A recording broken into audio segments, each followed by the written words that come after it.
100 പേർക്കുള്ള sweet lemon pickle ഉണ്ടാക്കുവാൻ വേണ്ടിയുള്ള ലെമണാണിത്.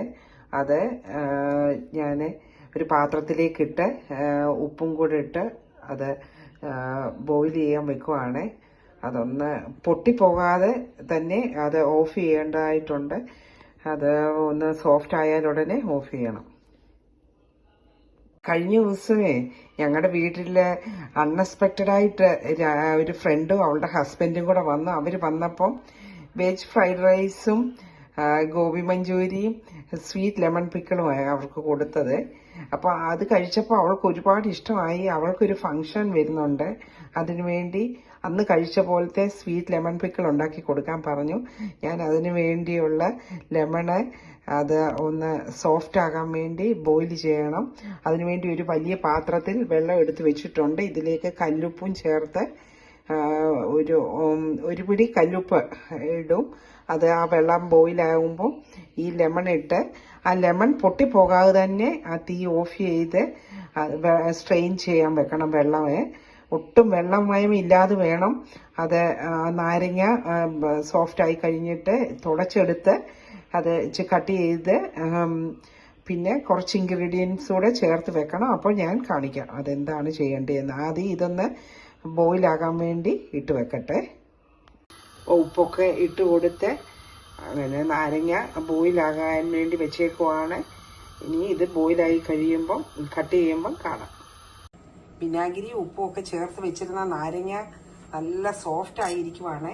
ഇനി അത് ഞാൻ ഒന്ന് പിക്കിൾ ഇടാൻ പോവാണ്. ഇതിൽ നിന്ന് കുറച്ചെടുത്ത് ഓൾറെഡി ഞാൻ പിക്കിൾ ഇട്ടു.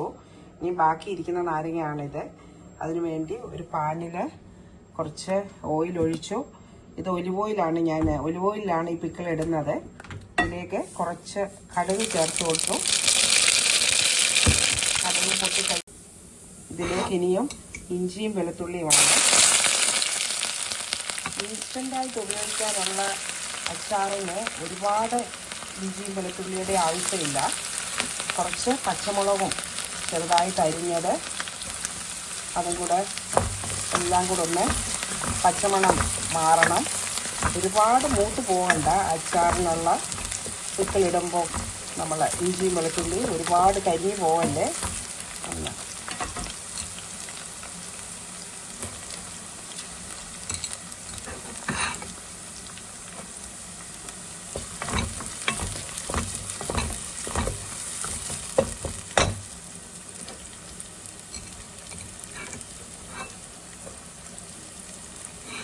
ഇൻസ്റ്റൻ്റായിട്ട് ഉപയോഗിക്കാനുള്ള പിക്കിളാണ് ഇപ്പോൾ ഇടുന്നത് ഞാൻ.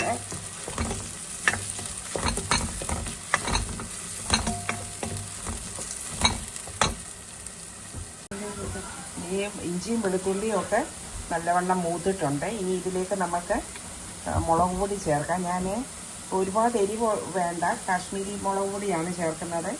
അത് ഇത്രയും നാരങ്ങയ്ക്ക് ഒരു 4 സ്പൂണ് മുളക് പൊടി വേണം.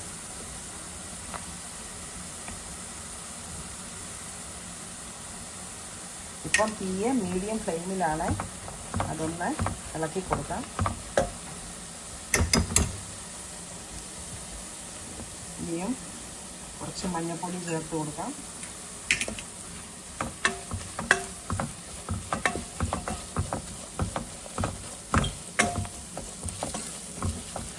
മെയിനായിട്ട് നമുക്ക് ഉലുവാപ്പൊടിയും കായപ്പൊടിയുമാണ് ഇനി വേണ്ടിയത്.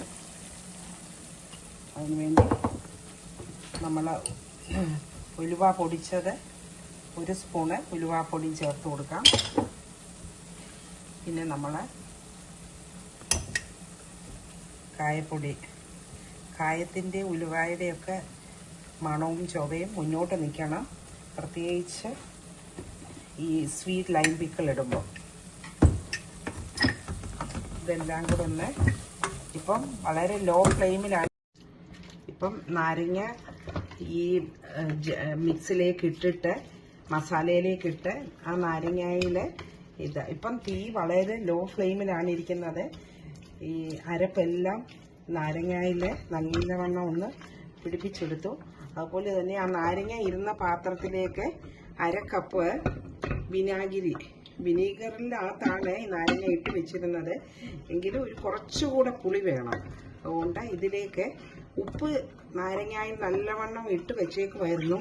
എങ്കിലും ഈ വിനാഗിരിക്കകത്തോട്ട് ഞാൻ ഒരു ടേബിൾ സ്പൂണോളം ഉപ്പും ഒരു 2 സ്പൂണ് ഷുഗറും കൂടെ ചേർത്തു. സ്വീറ്റ് ലൈം പിക്കിളാണ് ഉണ്ടാക്കുന്നത്.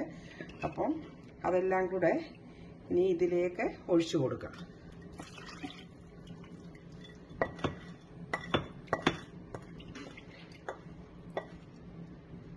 ഇനി ഇതെല്ലാം കൂടെ ഒന്ന് മിക്സ് ചെയ്തെടുക്കണം.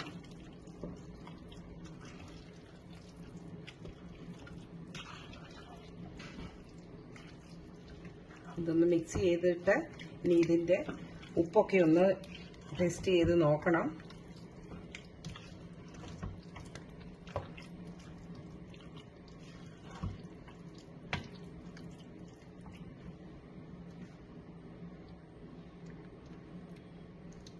കുറച്ചുകൂടെ ഉപ്പ് വേണം.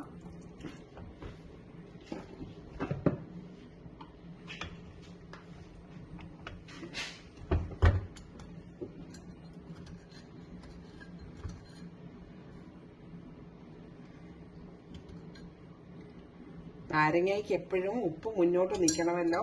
വീണ്ടും ഒരു 1.5 ടീസ്പൂൺ കൂടെ ഉപ്പ് ചേർത്ത് കൊടുത്തിട്ടുണ്ട്. ഇനി എല്ലാം കൂടെ മിക്സ് ചെയ്ത് ബാക്കി എല്ലാം ആവശ്യത്തിനുണ്ട്.